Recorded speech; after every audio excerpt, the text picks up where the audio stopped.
जलवायु परिवर्तन की कहानी में एक ऐसे विलन की एंट्री हुई है जो अब तक हमारी नज़रों से छिपा हुआ था। हम बात कर रहे हैं मीथेन की। हाल ही में अंतर्राष्ट्रीय ऊर्जा एजेंसी यानी आईईए ने अपनी ग्लोबल मीथेन ट्रैकर 2024 रिपोर्ट जारी की है और इसके खुलासे वाकई चिंताजनक हैं। तो चलिए आज इसी अदृश्य गैस के रहस्य को समझते हैं कि यह हमारे ग्रह के लिए इतना बड़ा और तात्कालिक खतरा क्यों है और क्या हम इसके बारे में कुछ कर सकते हैं। कहानी शुरू करने से पहले सिर्फ एक आंकड़ा, 80 गुना। जी हां, मीथेन गैस कम समय के लिए ही सही लेकिन कार्बन डाइऑक्साइड के मुकाबले गर्मी को रोकने में 80 गुना ज्यादा ताकतवर है। ये एक ऐसा सच है जो क्लाइमेट चेंज की पूरी बहस का रुख बदल देता है। तो चलिए इस कहानी के मुख्य किरदार को थोड़ा करीब से जानते हैं। मीथेन एक ऐसी ग्रीनहाउस गैस है जो बहुत तेजी से असर करती है। इसे एक सुपर वार्मर भी कह सकते हैं, जो है तो हमारी नज़रों से ओझल, लेकिन जिसका असर बहुत बड़ा और खतरनाक है। तो आखिर ये मीथेन है क्या? ये वो ग्रीनहाउस गैस है जिसने औद्योगिक क्रांति के बाद से हमारी धरती को गर्म करने में लगभग 30% का योगदान दिया है। यूं समझिए कि कार्बन डाइऑक्साइड के बाद यही दूसरा सबसे बड़ा खिलाड़ी है, पर इसकी कहानी वो बिल्कुल अलग है। और यहीं पर कहानी में एक बहुत बड़ा ट्विस्ट आता है। जहां कार्बन डाइऑक्साइड सैकड़ों सालों तक वायुमंडल में टिकी रहती है, वहीं मीथेन बस एक दशक के अंदर ही खत्म हो जाती है। अब इसका मतलब क्या हुआ? इसका मतलब यह है कि मीथेन उत्सर्जन में कटौती करना क्लाइमेट एक्शन के लिए एक फास्ट फॉरवर्ड बटन दबाने जैसा है। अगर हम आज एक्शन लेते हैं तो बहुत जल्द हमें तापमान को धीमा करने में मदद मिल सकती है। ये एक सुनहरा मौका है जिसे हम गंवा नहीं सकते। तो सवाल ये उठता है कि ये अदृश्य गैस आखिर लीक कहां से हो रही है। जरा सोचिए कि हमारा ग्रह एक बहुत बड़ी गैस पाइपलाइन है जिसमें जगह जगह छेद हो गए हैं। तो चलिए अब जरा जासूस बनकर इन छेदों का पता लगाते हैं। ये चार्ट देखिए, ये पूरी पहेली को सुलझा देता है। इंसान की गतिविधियों से जो मीथेन निकलती है उसका सबसे बड़ा हिस्सा करीब 35% ऊर्जा क्षेत्र से आता है, यानी तेल, गैस, कोयला और बायो एनर्जी। ये कृषि और कचरे से होने वाले उत्सर्जन से भी कहीं ज्यादा है। दशकों तक ये मीथेन लीक एक भूत की तरह थे, अदृश्य, जिन्हें कोई पकड़ नहीं सकता था। लेकिन अब नहीं। मीथेन सैट जैसे 25 से ज्यादा आधुनिक सैटेलाइट्स की बदौलत अब हम अंतरिक्ष से ही इन विशाल अदृश्य लीक्स को ना सिर्फ देख सकते हैं बल्कि उन्हें माप भी सकते हैं। इस टेक्नोलॉजी ने पूरा खेल ही बदल दिया है। और ये तस्वीर देखिए, ये किसी साइंस फिक्शन फिल्म का सीन नहीं है। स्क्रीन पर जो आप देख रहे हैं वो कोई बादल नहीं है, बल्कि एक ऊर्जा प्लांट से निकलता मीथेन का एक विशाल गुबार है जिसे 2024 में एक सैटेलाइट ने पकड़ा। ये तस्वीर उस अदृश्य दुश्मन को हमारी आंखों के सामने लाकर खड़ा कर देती है। और अब एक और भी डरावनी हकीकत सामने आई है जिसे आईईए ने नाम दिया है घोस्ट एमिटर्स। ये वो तेल के कुएं और कोयले की खदानें हैं जिन्हें सालों पहले यूं ही छोड़ दिया गया था। 2024 में पहली बार आईईए ने इन्हें ट्रैक किया और पाया कि इनसे 80 लाख टन मीथेन निकली। ये धरती पर ऐसे जख्म हैं जो सालों से लगातार रिस रहे हैं। तो आखिर इस लीक के सबसे बड़े जिम्मेदार कौन है? ये बार चार्ट तस्वीर साफ कर देता है।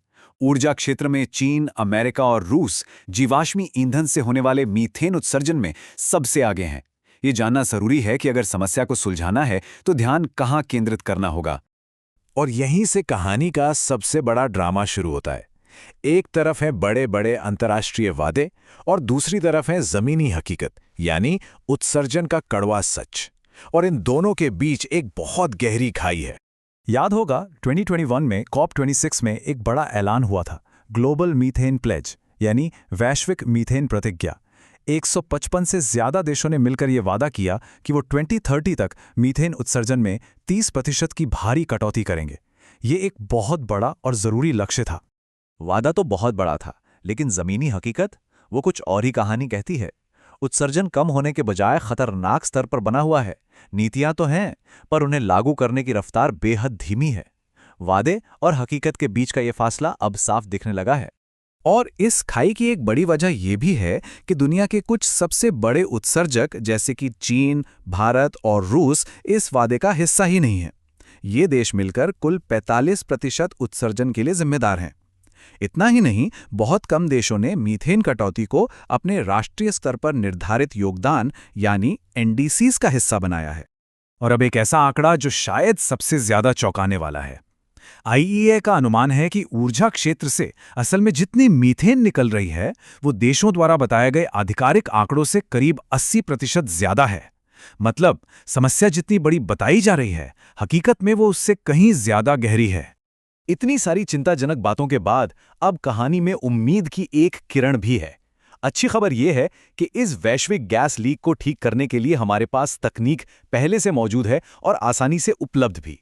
हमें किसी चमत्कार का इंतजार करने की जरूरत नहीं है।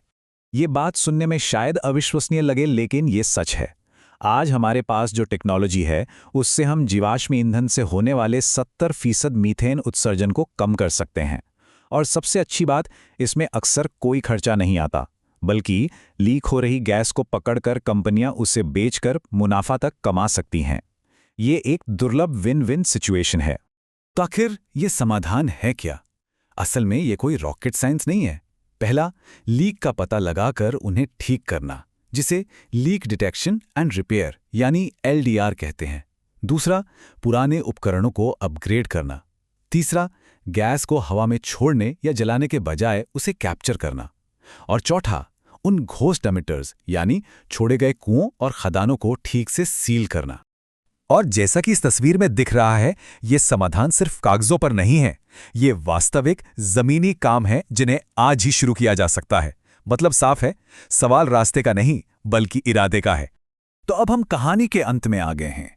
हमने समस्या को देखा, उसके विशाल पैमाने को समझा और समाधानों को भी जाना। अब सबसे बड़ा सवाल यही है कि इन वादों को हकीकत में यानी एक्शन में कैसे बदला जाए। आगे का रास्ता बिल्कुल साफ है। 3 मुख्य कदम उठाने होंगे। पहला, सरकारों को अपने राष्ट्रीय जलवायु योजनाओं में मीथेन के लिए स्पष्ट और मापने योग्य लक्ष्य रखने होंगे। दूसरा, जीवाश्म ईंधन उद्योग को जिम्मेदारी लेनी होगी और समाधानों में निवेश करना होगा। और तीसरा, सैटेलाइट से लगातार निगरानी करनी होगी ताकि पूरी पारदर्शिता रहे और जवाबदेही तय की जा सके। और आखिर में ये बात याद रखनी होगी, मीथेन उत्सर्जन में कटौती करना सिर्फ एक और जलवायु लक्ष्य नहीं है। ये ग्लोबल वार्मिंग की रफ्तार को धीमा करने का सबसे तेज और सबसे असरदार तरीका है जो आज हमारे पास मौजूद है। इसका असर हमें तुरंत दिख सकता है। तो अंत में बस एक ही सवाल बचता है। जब समाधान मौजूद हैं, टेक्नोलॉजी हमारे पास है और जरूरत भी साफ है, तो फिर दुनिया इंतजार किस बात का कर रही है? ये चुनौती अब तकनीकी नहीं बल्कि राजनीतिक और कॉर्पोरेट इच्छा शक्ति की है। अगर ये वीडियो आपको पसंद आया हो तो लाइक जरूर करें, शेयर करें उन दोस्तों के साथ जिन्हें यूपीएससी, लॉ या जनरल नॉलेज की तैयारी करनी है।